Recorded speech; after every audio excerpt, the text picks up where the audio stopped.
이번 시간에 우리 구원론을 성공하면서 여섯 번째로 회개에 대해서, 회심에 대해서 우리가 살펴봅니다.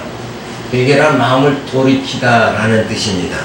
그러니까 회개한다는 거, 사람이 그 사고방식을 딱 이렇게 고친다는 거, 불신앙에서 신앙으로 고친다는 거, 게으른 자가 부지런해진다는 거, 이런 게 다 이렇게 돌이키는 거잖아요. 이 돌이키는 것도 참으로 어려운 거예요. 아무리 자녀가 정말 허탄한 짓을 해도 이걸 어떻게 돌이키느냐. 인간은 아주 인간 부모는 고심을 하고 고심을 해서 하더라도 자녀는 뭐예요? 자기 좋은 대로 나가버리는 거예요. 그래서 인간 마음을 돌이키게 한다는 거, 이거는 사람의 힘으로 되는 게 아니에요. 하나님의 능력으로 되는 것이다. 그래서 정말 예수를 주라 시인한다는 거, 이거만큼 이게 하나님의 영이 아니고서는 도저히 될 수가 없는 거예요. 그래서 이 회심이라는 거, 돌이킨다는 거, 남편이 폭군인데 폭군 남편이 좀 부드러운 남편으로 이렇게 바뀌어져야 되는데 이걸 영 바뀌어지기가 어려운 거예요.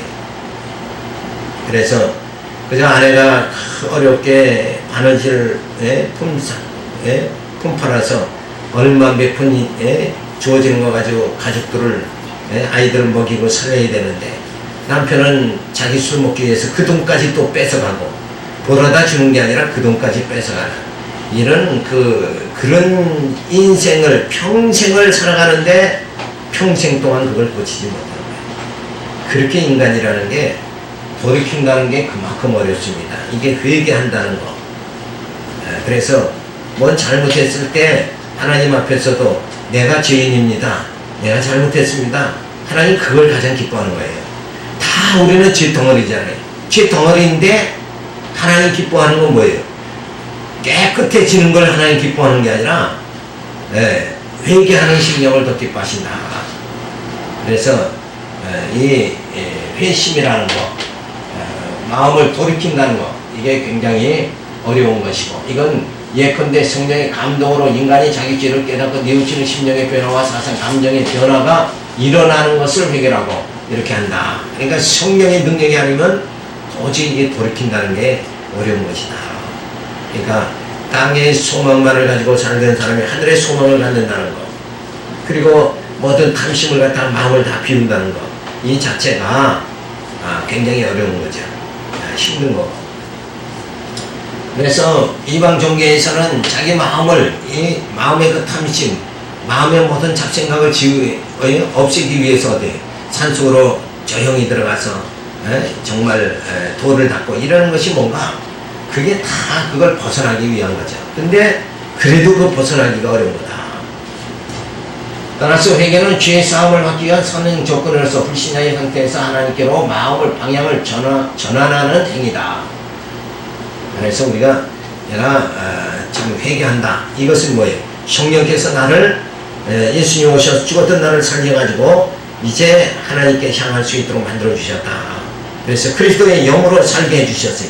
그래서 완전히 참 돌이키는 역사, 이걸 성령께서 우리에게 베풀어 주셨다. 그래서 일단 거듭나서 구원된 후에는 성도에게 회개라는 말은 적용되지 않는다. 근데 우리는 이 회개라는 말을 너무 많이 남용을 하고 있는 거죠. 회개라는 것은 인생에 이렇게 돌이키는 거예요. 돌이키는 거. 예수를 믿지 않는 자가 예수를 믿게 되는 거. 죄악에서 정말 우리를 어렵게 해주신 하나님께서 우리를 돌이키게 해주셨다. 그래서 우리가 회개한다는 것을 남용을 하지만은 함부로 사용하지만 이 회개의 진짜 의미는 그런 의미고, 우리가 이제 보통 이렇게 회개한다 하는 것은 뭐예요? 내가 실수했을 때, 육신에 허물이 있을 때 자백하는 거예요. 사실 자백. 하나님, 내가 오늘도 이렇게 참 실수가 많았습니다. 내가 허물이 많았습니다. 그러면서 자복하면서 뭐예요? 그런 반복된 생활을 하지 않는 거. 그래도 인간은 완벽하냐? 완벽하지 못하죠. 의인은 없다. 아무도 없는 거예요. 그러니까 우리는 아직은 미완성이니까 또 실수를 해요. 그럼 또 자백하고 우리가 고쳐나가고 이렇게 해야 된다. 그러니까 회개와 자복이라는 거, 이거는 의미가 다른 거죠. 그래서 자기 스스로의 죄를 인정하고 이제는 다시 그런 그 허탄한 생각을 하지 않겠습니다. 육신의 허물 이거를 자복하는 거다. 그래서 회개라는 진정 영적인 의미는 바로 이런 의미죠. 그래서 성령의 도우심이 없이는 영적으로 돌이킨다는 것은 정말 예수를 주라 시인할 수 있게 된다는 것은 이거는 인간의 힘으로 되어지는 것이 아니다. 그래서 완전히 영적인 그 회개라는 것 이거는 돌이킴의 역사 이거는 성령의 능력에 의해서 주어지는 거다. 그리고 인간이 자꾸 이제 부르심을 받았죠. 성령으로 우리가 하나님의 자녀로 부르심을 받았지만 자꾸 이 모순이 나타날 수밖에 없어요. 아직은 미완성이. 그건 자꾸 자복하면서 어떻게 해야 돼? 경건의 연습을 통해서 연단을 통해서 점점 성숙하게 되어지는 거예요. 그러니까 실수가 점점 그러니까 육신의 소욕이 소멸되면서 성령의 소욕이 점점 가득 차게 되어지는 그래서 정말 그리스도의 고상한 지식에 이르러 우리가 처음에는 뭐예요? 미숙했을 적에는 다른 형제에게 짐이 되는 상태였지만 이제는 다른 형제의 짐을 져줄 수 있는 상태로 이렇게 되어진다 하는 것을 우리가 생각할 수 있죠. 그래서 영의 회개는 단 이례적이기 때문이다. 그래서 이 구원된 후에는 성도들에게 회개란 말은 적용되지 않는다. 근데 이것이 바로 그러면 저 사람이 진짜 회개한 사람이냐? 이건 우리가 알 수가 없잖아요. 눈으로 봐서 확인이 안 돼요. 우리는 확인할 수가 없는 거예요. 다만 누가? 하나님만이 하신다. 그래서 우리가 그냥 단편적으로 이렇게 보지 말고 어떤 자가 진짜 선택받은 자인지 어떤 자가 유기된 자인지 이거는 아무도 모르는 거예요. 그건 하나님만이 하시는 거예요. 그러니까 우리가 그런 것은 이제 우리가 내가 뭐 태어날지 내 출생 날짜를 아는 거 또 내가 언제 죽는 거 죽음의 날짜를 아는 거 이거는 다 하나님께서 모르게 하셨잖아요.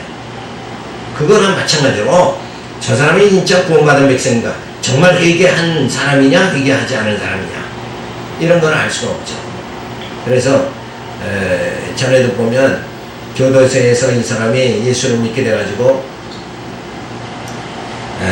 이제 각 교도소 다니면서 내가 이렇게 예수를 전에는 이런 큰 도둑질을 했는데 이제는 정말 예수를 영접하고 내가 이렇게 새 사람이 됐다. 그러고 막 이러고 이제 이렇게 교도소 전도를 하고 간증 집회를 하고 다녔는데 이 사람이 어느 날 일본에 가게 됐잖아요. 근데 일본 가자마자 그냥 도둑질을 해가지고 일본 경찰한테 딱 잡혀버린 거예요. 그래가지고 나중에 신문을 보니까 이 교도소에 이게 뭐야 간증하러 다니던 이런 사람이 일본 가자마자 도둑질 해버려요.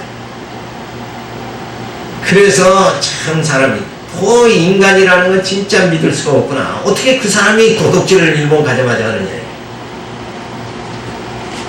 그렇게 인간의 회심이라는 게 그렇게 어려운 거예요. 자, 그래서 하나님만이 하신다 이렇게 생각을 하는 게 정확한 거예요. 그래서 하나님께 다 맡겨버려야 돼. 남편이 어떻게 회심하는가 이거 다 맡겨버려야 돼. 자녀들이 어떻게 회심하는가 이거 다 회개하는가 다 맡길 수밖에 없는 거예요. 자, 거듭난 성도에게는 다만 죄들에 대한 자백이 요청되며 만일 이러한 것들 외에 적용된다면 육신의 행위의 방향 전환일 것이다. 십자가의 피로 법정적으로 사함을 받았으므로 율법이 정죄하면서 벗어나게 되었다. 예수님이 내 죄를 위해서 십자가에 못 박혀 죽으심으로 인해서 내 모든 죄가 다 사함받게 되어졌다. 그래서 하나님께서는 우리에게 죄값을 묻지 않는 거예요. 그러니까 대통령이 살인자에게도 사면을 해줬잖아요. 사면을 해줬으면 죄를 물어가지고 다시 교도소에 누가 끌고 들어갈 수가 없는 거예요. 대통령이 사면했는데 왜 교도소로 들어가느냐 이게 들어갈 수가 없는 거예요. 마찬가지로 예수 그리스도의 피값을 받으시고 내 죄값으로 대신 예수님의 피값을 받으시고 하나님께서 우리를 사면령을 베풀어 주셨다. 그러니까 아무리 사탄이 너 죄인이다 그러더라도 나는 죄인은 맞지. 그런데 내 죄값은 뭐예요? 예수님이 다 갚아버렸어요. 사탄이 너는 아주 정말 치사한 사람이다. 너는 불완전한 사람이다. 그렇게 우리를 정죄하더라도 그래 맞다. 아직은 우리의 미완성이다. 그럴지라도 죄값은 뭐예요? 예수님이 다 지불하셨다. 그래서 우리가 죄의식에 빠질 필요 없고 무엇이라도 사탄에게도 뭐예요? 우리가 두려워할 필요가 없다. 그래서 하나님은 나의 부족한 이 모습 그대로를 하나님 뭐예요? 받으시는 거예요. 그러니까 아무 염려할 것이 없다. 못생겨도 자기 자식은 자식이 아니에요. 그러니까 아무 염려할 거 없어요. 그런데 우리는 이거 뭐 어린아이가 우리 엄마 아빠가 나를 버리지 않을까 이러고 사는 아이들이 없는 것 같이 우리는 그렇게 불안해할 필요가 없다. 그런데 전전긍긍하면서 그냥 막 매일 회개한다고 이렇게 보따리 싸갖고 다닐 필요가 하나도 없다. 그러지 말고 성령이 나를 주의 선한 일에 복음의 그 열정을 내게 주셔서 일하게 해주시니까 일을 더 해야지. 보따리만 싸가지고 다닐 게 아니라 일할 때다. 그래서 더욱더 근데 이것을 이제 그 로마 가톨릭에서는 이제 그걸 이용을 하죠. 너가 죄를 졌으면 너가 만약에 낙태를 했다 그러면 그 죄를 사함받기 위해서는 뭔가 그 대가를 지불해야 된다. 죄 지은 만큼. 그래서 양로원에 얼마씩 매달 돈을 기부해야 된다. 이런 식으로 그걸 이용하는 거죠. 결국 이용하는 거지만 우리가 지불할 건 아무것도 없어요. 우리가 지불한다고 해서 뭐 돈으로 해결할 수 있는 것도 아니잖아요. 근데 예수님의 피값으로만 이것이 해결되어진다. 다 해결해 주셨는데 그래서 우리는 법정적으로 사함을 받았으므로 율법에 정죄하면서 이제 완전히 벗어나게 됐다. 그러니까 아무것도 두려워하지 말고 오직 부족한 대로 약한 대로 하나님 된 것 가지고 하나님 쓰시는 하나님이다. 그래 담대하게 주의 일만 하면 되는 거예요. 징징 우는 것보다 담대하게 일을 하는 게 더 훨씬 낫지 않느냐 이거예요. 어차피 미완성인데요 우리는. 오늘 내가 회개를 완벽하게 했다고 하더라도 내일 내가 또 실수 안 한다는 보장이 없잖아요. 그러니까 우리는 연약한 대로 하나님 그저 내가 다리 한쪽이 없으면 다리 한쪽이 없는 대로 그저 주께 영광 돌리는 그런 삶을 우리가 살아야 되지 않느냐. 근데 하나님께서는 각자의 재능을 다 주셨어요. 은사를 주셨잖아요. 그러니까 받은 바 은사대로 이러면 되는 거지. 늘 이렇게 뒤돌아보는 자가 되어서는 안 된다. 그래서 우리는 나의 어두운 정말 아담의 후손으로서 그 죄의 어두운 뒤를 바라보는 것이 아니라 이제는 예수 우리의 목자 대신 예수를 바라보고 그저 앞으로만 전진해야 된다. 그래서 어두운 데를 바라보는 게 아니라 빛을 바라보고 우리가 전진해야 된다 하는 그런 삶을 살아야 된다. 이 죄성은 말씀이 임하면 운동력이 주어져서 죄를 소멸하는 성령의 사역이 주어지는 거예요. 그러니까 나의 이 부족함을 진리가 내 안에 심령이 임하면은 뭐예요? 말씀을 깨닫게 되어지면 내 속에 있는 이 육성이 소멸돼 버리고 이 죄성이 자꾸 소멸돼. 그래서 완성을 향해서 온전한 몸을 이렇게 만들어 주신다. 그래서 말씀으로 우리가 뭐예요? 온전케 되어진다. 점점 성숙하게 되어진다. 그래서 우리가 자꾸 나의 부족한 것을 탓하고 나의 죄성 그것 때문에 자꾸 이렇게 회개한다고 머뭇거리지 말고 이제 말씀 진리가 내 진리 말씀을 깨달으면 내 속에서의 사악한 모든 것이 다 어둠이 다 밝게 빛으로 다 소멸되어 버리고 만다. 그래서 말씀을 깨달으면서 말씀의 힘으로 살아가는 거예요. 그러면 징징 울 필요가 없지 않느냐. 그래서 이 진리가 담대해야 되는 거예요. 담대하면은 앞으로 전진할 수가 있다 하는 것을 우리가 알 수 있어요. 그래서 이 죄성이라는 것, 인간에게 주어진 이 죄성이라는 건 말씀이 임하면 운동력이 주어져서 죄를 소멸하는 성령의 사역이 주어진다. 말씀과 함께 역사하는 영이 바로 성령이니까 성령이 역사한다. 그래서 점점 전에는 내가 미숙한 생각을 했어도 이제는 뭐예요? 성숙한 생각으로 점점 전환이 되어지는 역사가 주어집니다. 그러므로 이제는 죄의식에 매여 사는 것이 아니라 하나님의 사랑에 강권하심으로 우리 속 심령에 엄습하는 죄성에서 벗어나게 된다. 내가 죄로 인해서 고민하고 고통받는 그게 아니라 이제는 뭐예요? 그 죄값에서 벗어났으니까 이제는 그리스도의 사랑이 내 심령에 정말 강하게 역사해 주시는 거예요. 그러니까 점점 뭐예요? 그리스도의 그 심장으로 우리가 살아가는 역사가 주어지게 되어집니다. 그래서 하나님의 사랑이 강건하심으로 우리 속심령에 음습하는 죄성에서 벗어나게 된다. 그리고 인생의 전 과정을 통하여 경건의 연습으로 성결의 삶을 살도록 성령께서 인도해 주십니다. 그래서 어둠에서 이제는 완전히 벗어나는 거예요. 육체가 된 내 심령이 육체적인 내 모습에서 이제는 뭐예요? 성령의 힘에 있는 그런 영적 성결의 영으로 우리가 살아가게 그렇게 만들어 주십니다.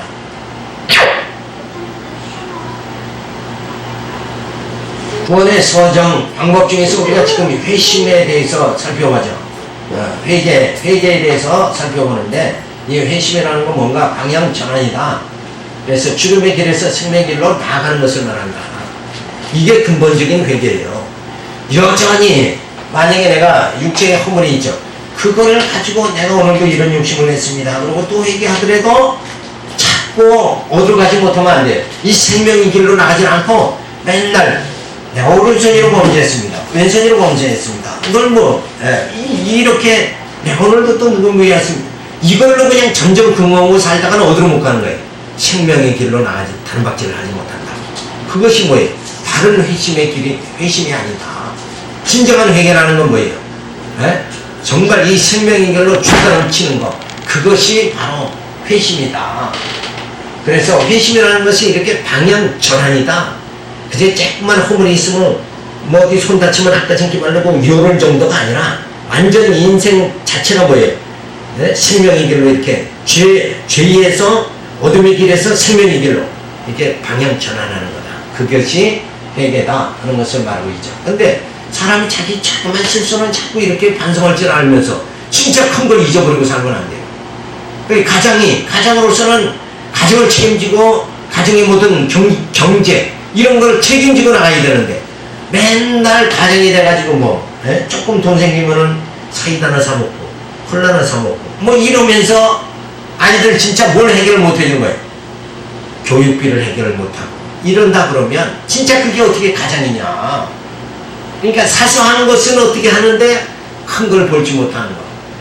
이게 문제잖아요. 인간이 그런 속성이 있단 말이에요. 그러니까 여기서도 완전히 이렇게 방향 전환이다.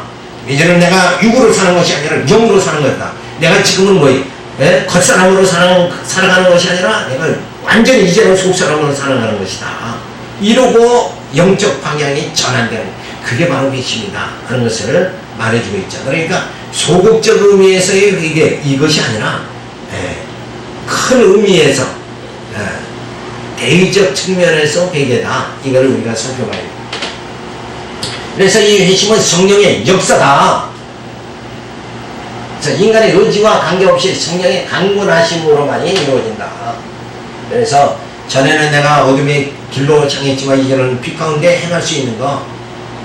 전에는 내가 정말 예수가 그리스도임을 알지 못했지만 이제는 예수가 그리스도 하나님의 여호와이심을 깨닫고 살아가는 이런 영적 삶이 주어지는 것. 이런 신앙생활이 바로 회심의 신앙생활이다 하는 것을 우리가 알 수가 있죠. 그 역사가 바로 성령에 의해서 주어진다. 그 다음에 이 회심이라는 건 단회적 사건이다 그랬어요. 단회적. 자, 단회라는 것은 한 번만 주어지는 것이다. 여러 번 계속 반복되는 게 아니다. 단회적으로만 주어져요. 예수님이 이 땅에 오셔서 십자가에 죽으심도 단회적인 거고, 그리고 예수님이 제물이 되어신 것도 단회적인 거고. 그래서 예수님이 제물이 돼서 우리 죄를 위해서 죽으시는 그 제물이 된 것도 단회적이기 때문에 우리의 회심도 단회적일 수밖에 없다 하는 것을 우리가 알 수가 있죠. 그래서 생명체로서 그리스도의 지체가 되어진 것, 예수와 함께 죽고 예수와 함께 사는 것, 그래서 예수와 한 몸이 이루어지는 것, 이건 단회적으로 주어지는 거다. 그래서 내 멋대로 살다가 또 회개하면 그런 생활이 로만 카톨릭이죠. 자기 멋대로 막 사는 거예요. 그리고 가서 뭐만 하면 돼? 고해 성사만 하면 해결이 되는 거예요. 신부한테 가서 내가 이렇게 죄를 범했습니다. 그러면 내가 성부와 성자와 성령의 이름으로 너희 죄를 사하노라 하고 신부가 뭐예요? 선언만 해주면 그냥 또 사는 거예요. 그러면서 뭐예요? 다시 가서 또 그 죄를, 그러니까 그런 인생을 뭐예요? 성경에서는 개와 돼지와 같은 것이다. 그냥 고해성사 끝나면 그냥 나가서 또 죄 짓는 거예요. 그리고 죄 짓는 데에 대해서 마음에 부담을 안 느끼는 거죠. 왜? 고해성사 또 하면 되니까. 이런 삶이라는 것은 진정한 회개가 아니다. 참회가 아니다. 참 회심이라는 건 뭔가 이제는 사형체에서 생명체로 그리스도의 지체가 되어지는 것이 바로 회심이다. 그러니까 이 회심이라는 말이 굉장히 영적으로 깊은 거죠. 근데 우리는 보통 그냥 약방이 감초같이 그냥 쓰는 거예요. 근데 진정한 회심이라는 거, 참 회심이라는 것은 바로 그리스도의 지체가 되어지는 겁니다. 이런 것을 봤을 때 우리가 우리 힘으로 성자가 될 수 있느냐? 성자, 인간의 힘으로는 안 돼요. 이것이 하나님의 은혜로 되어지는 것이다. 하나님의 선물로 되어지는 것이다. 그래서 이런 큰 선물을 받았잖아요. 그리스도의 지체가 회심케 하셔서 그리스도의 지체가 되도록 이제는 천국 시민권을 갖도록 만들어 주시니까 하나님에 대해서 하나님께서 나를 사랑한 그 하나님의 사랑이 너무나도 감사하고, 그래서 할렐루야 찬송하고 그 하나님을 경외하는 삶이 자연적으로 주어지게 되어요. 이런 간격이 주어지니까 하나님을 경외하는 삶이 자연적으로 주어져요. 그래서 하나님을 섬기는 일이 구약시대에는 양을 잡았고 막 제사 드리고 이렇게 되니까 힘들었잖아요. 얼마나 벅찬 거예요. 그러나 우리에게 예수님 오셔서는 하나님을 경외하는 것이 아주 쉬워지게 되어졌다. 그래서 이제는 신령과 진정으로 하나님께 예배할 때가 온 거죠. 이런 우리에게 축복이 주어졌습니다. 따라서 회개는 단회적인 것이니 반복되어지는 것이 아니고 다만 육신의 허물로 인한 행위는 주님께 어리석음을 고백하며 생명의 역사에 동참하는 일에 전념해야 된다. 이제는 하나님께서 예수 그리스도를 통해서 우리의 모든 죄를, 아담으로부터 주어지는 유전된 모든 죄를 갖다 다 사해 주셨다. 그러니까 이제는 우리가 할 일은 뭐예요? 죄가 다 해결됐으니까 이제는 육체의 허물이 나타나면 그것은 뭐예요? 우리가 늘 주님께 자백하면서 고쳐나가면서 우리가 이제 할 일은 뭔가 생명의 역사에 동참하는 일에 전념해야 된다. 복음을 위해서 살아가는 거예요. 교회를 세워서 많은 영혼을 구원하는 이 일에 우리가 늘 매진해야 된다. 그래서 주의 일을 하는데 이렇게 전념을 해야 되는데, 오늘날 성도들은 뭐예요? 신앙생활이라는 게 뭔가 그냥 많이 받는 걸로만 생각합니다. 이게 전혀 의미가 다른 거예요. 이 회개만 바로 깨달아도 우리의 삶 자체가 완전히 전환되어버리고 마는 거예요. 내가 정말 영적으로 뭐예요? 아담의 후손으로 완전히 제 가운데 살다가, 제 덩어리를 살다가 제 가운데서 멸망당할 나를 예수 그리스도께 오셔서 죽었던 나를 살리고 성령께서 바로 예수 그리스도의 지체가 되게 만들어 주셨다. 그러면 내 신분이 완전히 바뀌어버린 거예요. 그 신분이 바뀌는 게 진정한 회개다. 그래서 이제는 어둠의 일을 다 벗어버리고, 얽매여 있던 것을 다 벗어버리고 뭐예요? 이 생명의 역사, 하나님의 선한 일을 우리가 하는 일에 우리의 온 힘을 다 드려야 된다. 이런 인생이 바뀌어지는 것, 이것이 바로 진정한 회개요, 회심이다 하는 것을 우리가 살펴볼 수가 있습니다. 자, 그 다음에 네 번째는 믿음인데, 믿음은 모든 하나님의 말씀을 진리로 받아들이는 확실한 지식이다. 이거를 우리가 기억을 해야 돼요. 믿음이라는 게 뭐냐? 하나님의 말씀을 진리로 받아들이는 거, 이것이 바로 믿음이다. 그래서 믿음이란 뭐냐? 하나님은 영화시다. 예수가 그리스도다. 이걸 믿는, 그것을 믿는 것이 바로 뭐예요? 믿음이다. 그래서 구원이 오직 그리스도의 공로로 값없이 주어진다는 진리에 대한 확고한 신뢰다. 그래서 믿음이 있다고 하면서 믿음이 있으면 뭐가 있어야 돼? 진리를 깨달아야 되는 거예요. 믿음이 있다고 하면서 진리를 깨닫는 게 아니라 그냥 공연한 열심만 가지고 있다. 그거 가지고는 안 된다는 거예요. 믿음은 바로 지식과 연결되어야 되는 거예요. 내가 무엇을 믿느냐? 그게 있어야 될 거 아니에요. 내가 믿는 게 뭐냐? 대통령 백을 믿느냐? 아니면 돈을 믿느냐? 아니면 권력을 믿느냐? 아니면 명예를 믿고 사느냐? 뭐가 대상이, 믿음의 대상이 있어야 될 거 아니냐? 그 믿음은 뭐예요? 하나님 말씀 진리로 받아들이는 거예요. 그래서 그 신지식에 이르르는 거예요. 그래, 하나님이 여호와시다. 그걸 믿는 것이 믿음 아니냐? 그 하나님께서 신령한 나라 주신다. 그 신령한 나라, 그 나라를 바라보고 살아가는 것이 믿음이 아니냐. 근데 그것이 믿음이라는 게 뭐예요? 이 감정에서 주어지는 게 아니라 어디서? 이 지적인 것이다. 진리를 깨달아야 믿음이 주어지는 거예요. 근데 지금 믿음이 있다고 하는 사람들이 이 행동만 있는 거지, 이 머리가 비어있으니까 그 믿음이라는 게 스스로 허탈감에 빠진다는 거예요. 믿는다. 이거는 진리를 믿는 거예요. 하나의 도에 이르는 게 그게 믿음이잖아요. 그러니까 그냥 단순한 행동, 이런 행동 차원이 아니다. 이런 걸 우리가 깨달아야 되죠. 그래서 믿음은 모든 하나님의 말씀을 진리로 받아들이는 확실한 지식, 그것이 바로 믿음이다. 라는 것을 말해주고 있어요. 그래서 믿음에 대해서는 그리스도이며, 믿음은 성령에 의한 구원의 통로가 된다. 그래서 예수는 이 땅에 뭘로 오셨지? 생명과 빛으로 오셨잖아요. 그 생명이 진리잖아요. 진리의 영으로 예수님 오셨다. 그 진리를 믿는 것이 바로 믿음이다. 라는 말은 바로 예수를 믿는 게 믿음이다. 라는 말이에요. 예수님이 바로 진리고, 그렇잖아요. 영원한 진리. 인간을 죄 가운데서 영원히 구원해 주시는 그분이 바로 진리의 영으로 이 땅에 오신 예수 그리스도다. 그리고 믿음은 바로 영혼을 믿는 거고, 믿음은 바로 예수 그리스도를 믿는 것이다. 근데 우리는 이 땅에 뭐 그냥 돈이 없으면 돈을 많이 주십시오. 좋은 집 살게 해주십시오. 건강하게 해주십시오. 자녀들 잘되게 해주십시오. 이런 것이 믿는 것이 믿음이라고 생각하면 안 된다. 믿음의 차원이 영적인 차원에서 엄청 다른 거예요. 그런 믿음은 뭐예요? 세속적 믿음이다. 세상을 향한 믿음, 이런 걸 말하는 거예요. 이게 위로를 바라보는 믿음, 이것이 주어져야 되잖아요. 자, 그래서 믿음이 있어야 중생하는 것이 아니라 중생한 이런 믿음을 갖게 된다. 죽었던 자를 살려가지고 믿음을 주시는 거예요. 진리를 주시고, 그리고 진리로 뭐예요? 성령께서 거룩하게 만들어 성화의 생활이 주어지게 만들고, 그리고 부활의 온전한 몸을 이루게 만들고 신령한 나라에 들어가게 만들어 주신다. 그러니까 그런 하나님의 사역이 우리에게 지금 계속 적용되고, 나에게 적용되고 있다.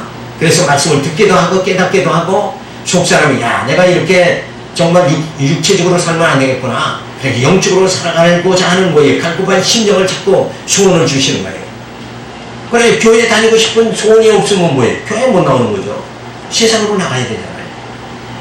그러니까 지금 자꾸 우리 한국도 이제 점점 시대가 가면서 뭐예요? 자꾸 교인들이 장로교 숫자가 줄고, 또 엉뚱하게 또 로마 카톨릭으로 또 이 카톨릭 천주교로 또 막 사람들이 가버려요.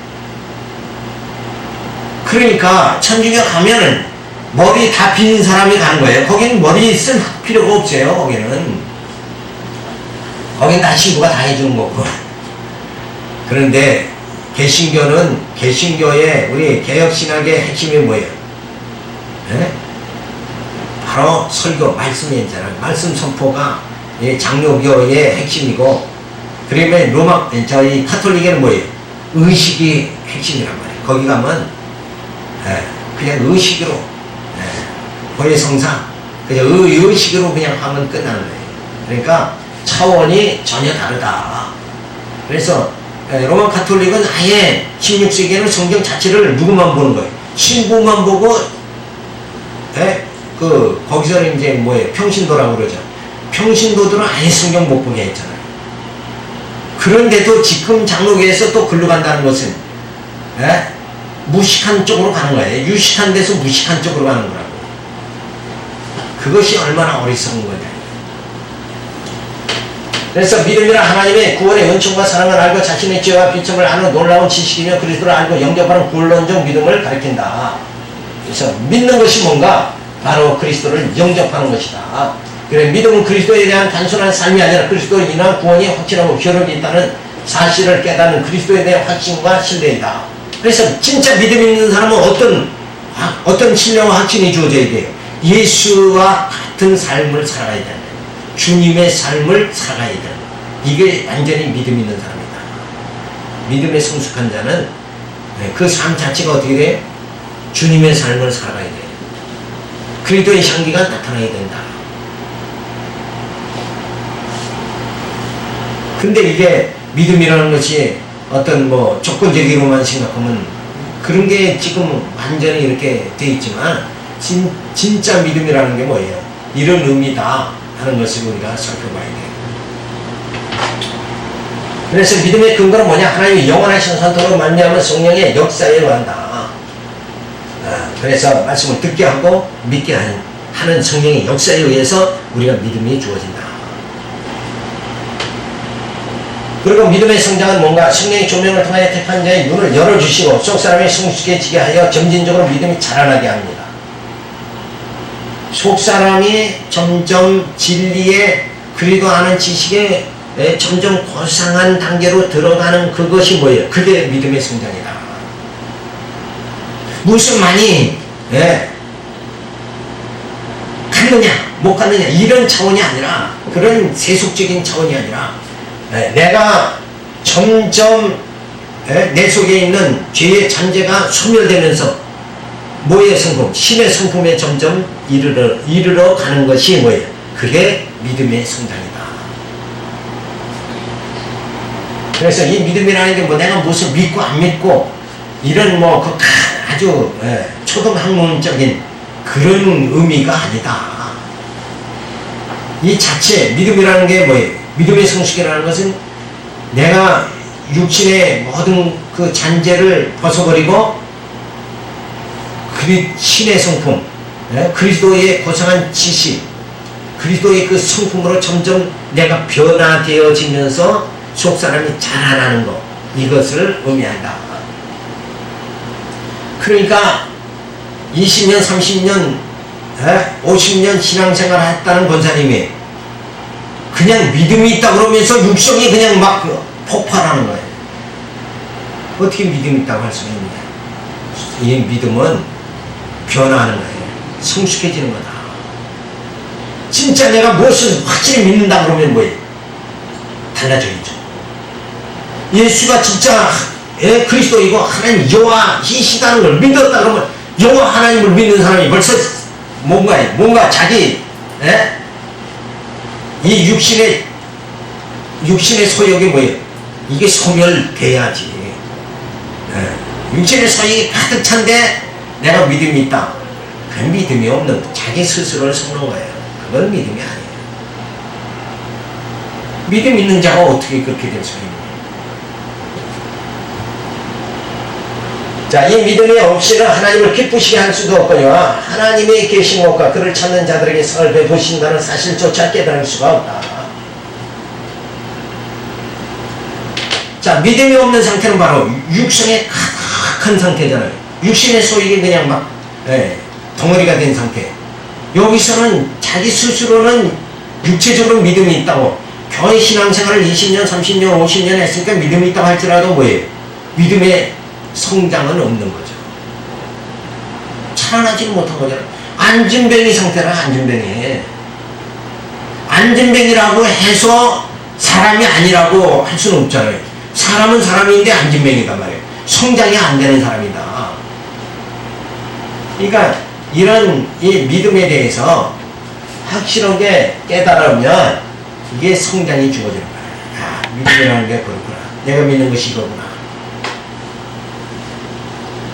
근데 이 믿음도 하나님의 선물이다. 그러니까 하나님의 이 믿음을 선물로 줘서 그리스도의 고상한 신의 성품에 이르게 그렇게 만들어 주셔야 된다. 이런 걸 우리가 살펴볼 수 있습니다. 그러니까 우리가 지금까지 아는 단순한 그런 어떤 회개 또는 어떤 믿음 이런 단순한 단어적인 측면이 아니라 그 의미가 가지고 있는 성숙함, 그 회개와 믿음 이걸 주시는 하나님의 그 신의 성품으로 속사람이 성장하는 이런 단계까지 들어가야 진정한 회개가 주어진 거고 진정한 믿음이 있는 자다 이렇게 볼 수가 있는 거예요.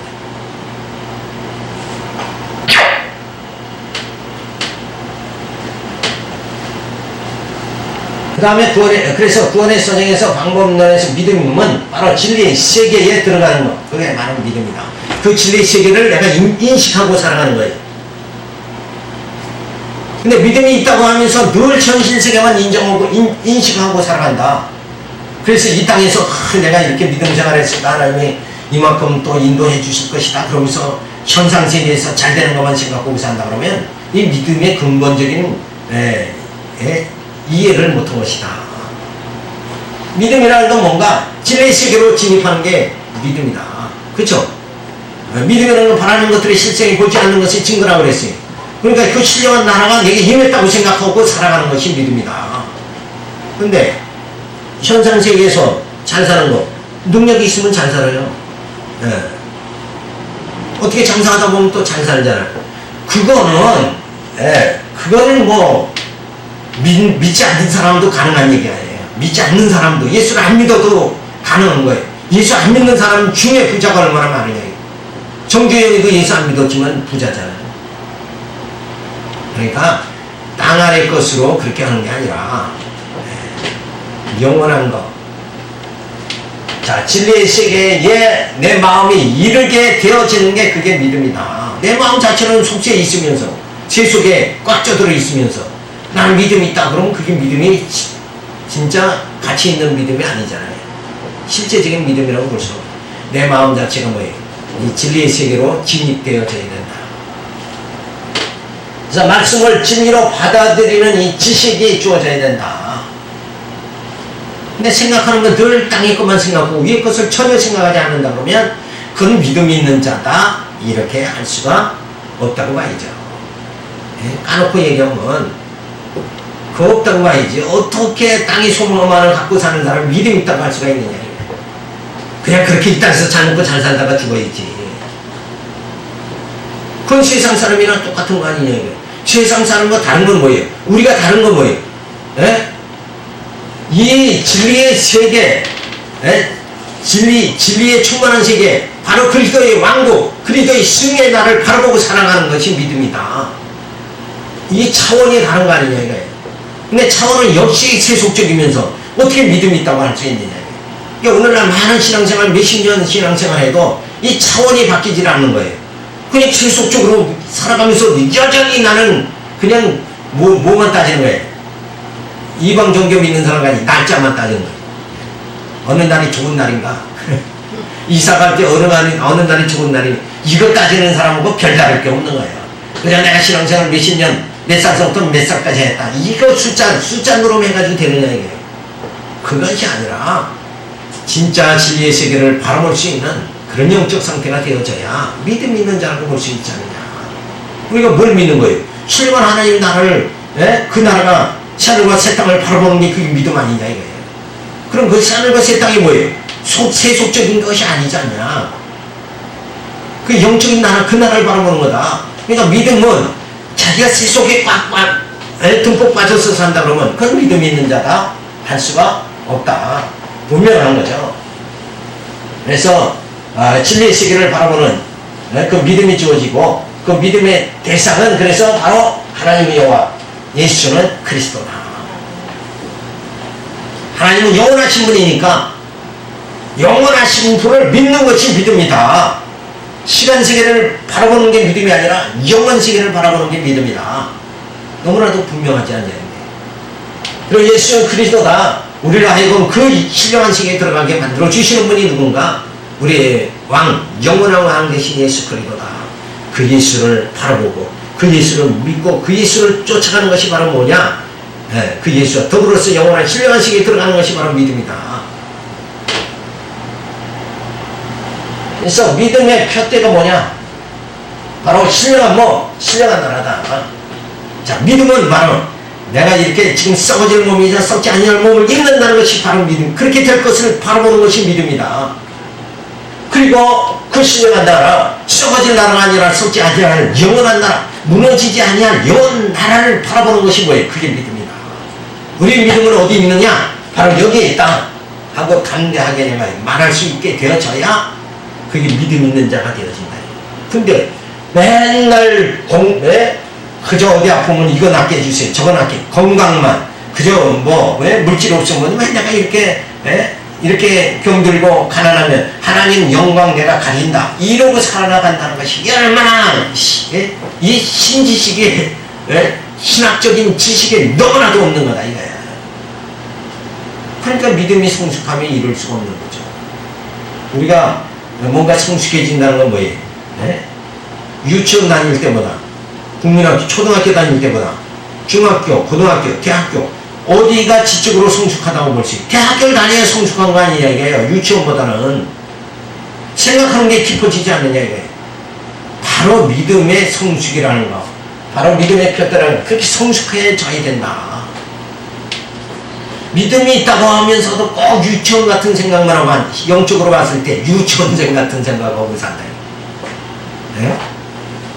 하나님은 기도하면서 여기가 아파요 저기가 아파요 이러고 산다 그러면 현재 유치원 단계 아니야. 우리는 이거 정말 헌옷을 벗어버리고 새 옷을 입어야 된다 이게. 그리고 그 새 옷을 입고 신령한 그 나라에 하나님, 영원하신 하나님이 계신 그곳에 내가 가서 정말 죽음도 없고 이별도 없고 질병도 없는 그 땅에서 영원토록 살게 하나님 그렇게 나를 인도해 주신다는 걸 믿는 것이 믿음이 아니냐. 믿음의 차원이 땅 아래 해 아래 것이 아니라 위의 것을 바라봐야 되지 않느냐. 근데 여전히 신앙생활 40-50년 했어도 땅만 가서 태어나면 땅밖에 모르고 땅의 사건, 이 땅에서 주어진 그냥 육신적인 사건 이것만 하면서 그래도 내가 40년 믿었는데 내가 하나님 이렇게 하면 하나님 영광을 가립니다. 그 얘기는 뭐예요? 나 이렇게 안 해주셔야 하나님 영광 안 가립니다. 이건 뭐예요? 투정 부리는 거잖아요. 투정 부리는 거. 투정만 열심히 부리고 있는 거지. 진짜 그 시계를 바라보는 믿음이 있다 그러면 이렇게 기뻐해야 되죠. 자, 이렇게 불완전한 몸을 온전케 해주신 헌옷을 버리고 벗어버리고 새 옷을 입게 해주신 그 하나님을 생각할 때 감사해야 돼요. 왜 영광 가리운다고? 하나님이 무슨 암개가 병들었다고 하나님 영광 가리우냐 이거예요. 하나님은 여전하신 분이에요. 천지를 창조하신 분이고 모든 생명을 하나님 주관하신 분이고. 아니 누가 병들었다고 하나님 김아무개가 박아무개가 병들었다고 하나님 영광 가리우냐. 누가 물질 좀 없다고 해서 하나님 영광 가리우냐 이거예요. 무에서 유를 창조하신 분이 하나님이 아니시냐.